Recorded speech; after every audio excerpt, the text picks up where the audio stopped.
Dynamic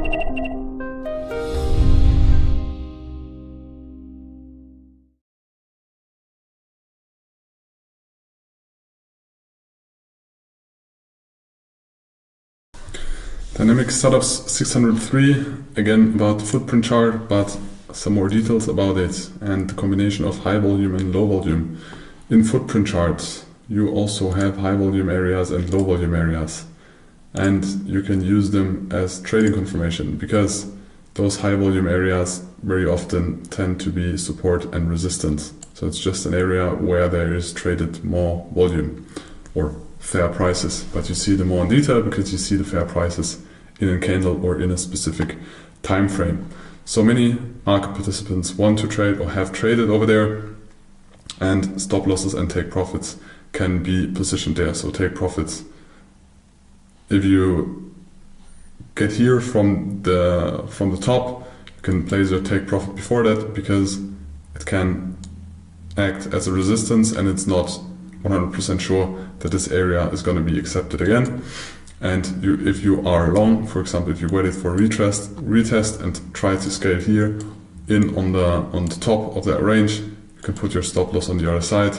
So because this area is going to be very likely to be protected.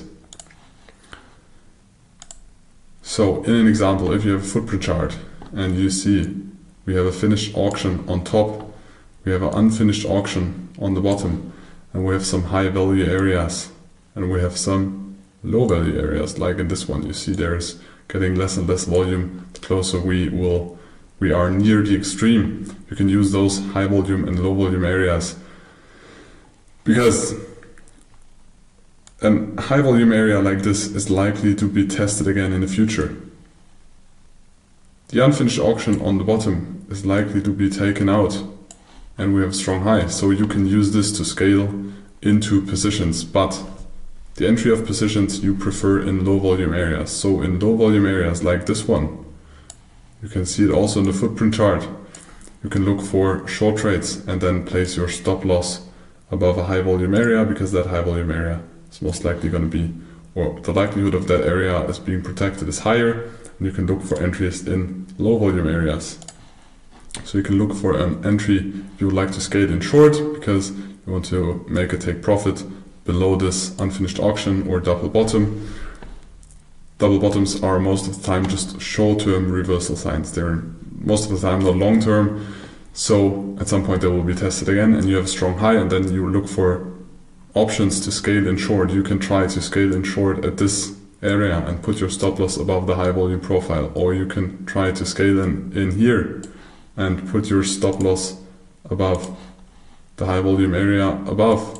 So it is above here. And in an extreme scenario, when you're really risk taker, you can also try to scale in at this low volume area. So it's like the wick of the candle most likely, but you see there is less acceptance that you scale in there and put your stop loss above the high or a couple of ticks above the high. And then you have a very good risk to reward to take out that low.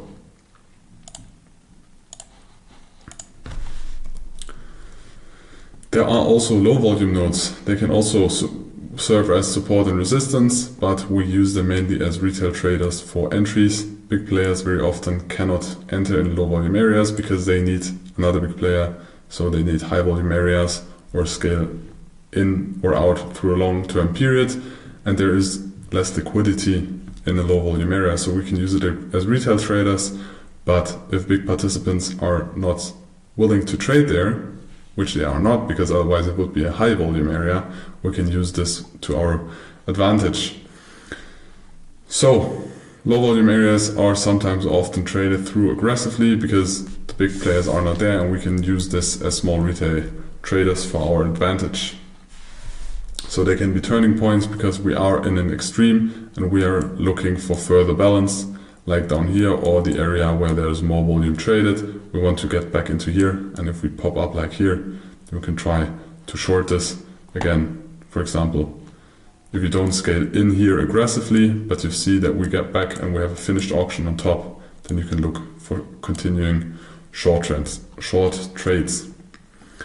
So we had this example already, but it just applies the same logic as I already explained in the slide before. You try to short in the low volume areas and then protect your stop. You can also shorten the extreme over there and make you have a take profit down here or even further down, and you always protect your positions with stop losses above the high volume areas.